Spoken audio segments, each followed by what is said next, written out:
Hello and welcome to our introduction tutorial for DUNGEONFOG. My name is Till and I'm going to show you how you can create a map in DUNGEONFOG. Let's start right away. Let's create a map. My first map. You can give it a description, add keywords, choose a setting and a grid style. Let's stick with the square one for now.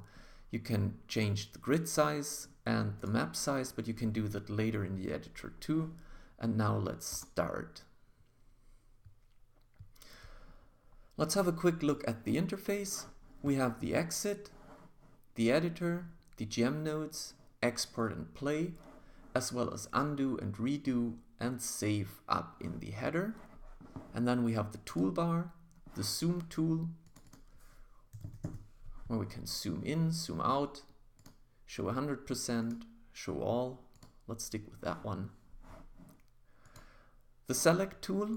With the select tool you can select objects, like in our case, for example, the stage. And you can change the stage texture, like this one here, for example. If you're looking for more images, you have the Manage Images button, where you can open the library and you can browse all the textures in our case, because we are at the textures tool right now, or the props, my files, quick access, and so on and so on. Let's stay simple with that tutorial here, and let's start with our first room. So once I select the room tool, I can now define how the room should be drawn. I want to have a floor texture, which could be like this gray one. And I want to choose a wall texture, which could be this one. I also want to show my walls, and now we can start. Okay, so I have my first room here. Now let's add a second one. Let's do a bigger one here.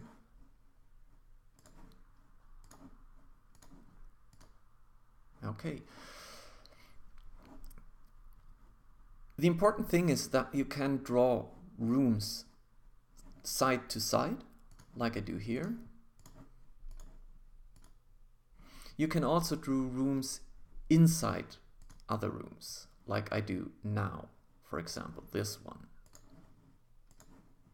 As you see, indicated through this yellow line, this room is understood as part of the bigger room I'm drawing it into. Okay, I can also do something like this. And since we have a wall detection, you can also dock your walls to other walls like this and create a room like that. Okay. Let's get rid of that, and let's get rid of that by pressing delete. So now I have a first setup of rooms, and now I want to decorate them. For decoration I have my props, and again, if I want more props, I can go to Manage Images, and I can select more props to my quick access bar here. So let's say I want to have some spider eggs and some spider webs. Now I have them in the quick access too. Just need to find them. Dum, dum, dum. Here they are. So let's put some spider eggs into this room. Place it with the Shift key. I can rotate them. With the Control key, I can scale them. Okay, let's do the same with, that's not a spider web. I think this is the spider web. Let's do the same with that one. Let's scale it up a bit.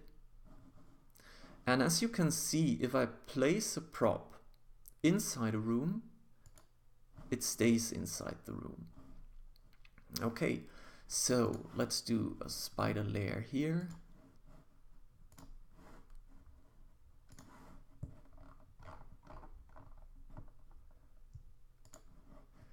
While I do this, I can explain and talk a bit about the interface that you're currently looking at. What you're looking at is our developer's interface. We're still in the process of improving it, and there is a final interface that is still waiting to be implemented. So all this scrolling and clicking in here will be improved soon. But for now, it's easier for us to develop into a simpler interface. Okay, now let's go for the next tool, which are the doors and windows. Doors and windows are also separated, so they're not simple props, but we have them in a separated tool so that we can understand from which room to which room a door leads. So let's start to place a door. Simply hover above a wall and the door will get visible there. Let's do it here too. Let's do it here. And we need an entrance too, so let's do it here. Okay, the same goes for the windows. We can place windows directly on the wall. This is a new feature that we have implemented in the latest update so that it is easier to place those directly on a wall.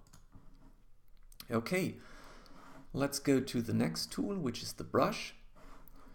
The brush allows us to draw additional styles onto the map. So we have a texture that we can choose. We have a scaling for the texture itself. We will see that soon. We can assign the thickness and the softness as well as the opacity.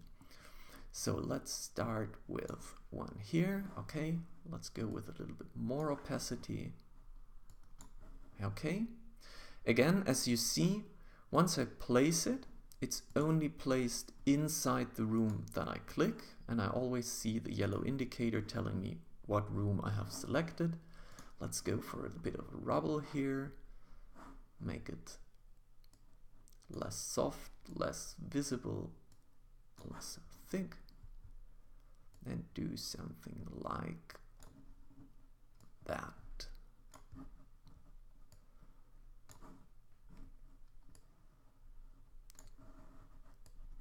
Okay, so let's give it some more touch here. Let's start with a few trees outside. If you know that you're going to place a lot of props and you want to have them like randomized, you can click on those, and now every prop gets a random size and random rotation. And we're going to improve that later so that you have a limit size and limit rotation. But for now, I think it's sufficient.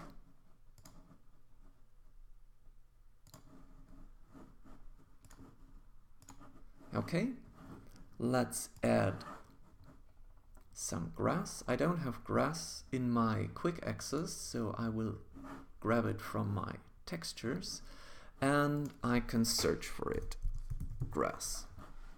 So let's go for mossy surface with grass and leaves. I will add that. It's a forest theme, so I have it here. And let's go for big. Okay, nice, but I need a lot more opacity and it should be bigger. Okay.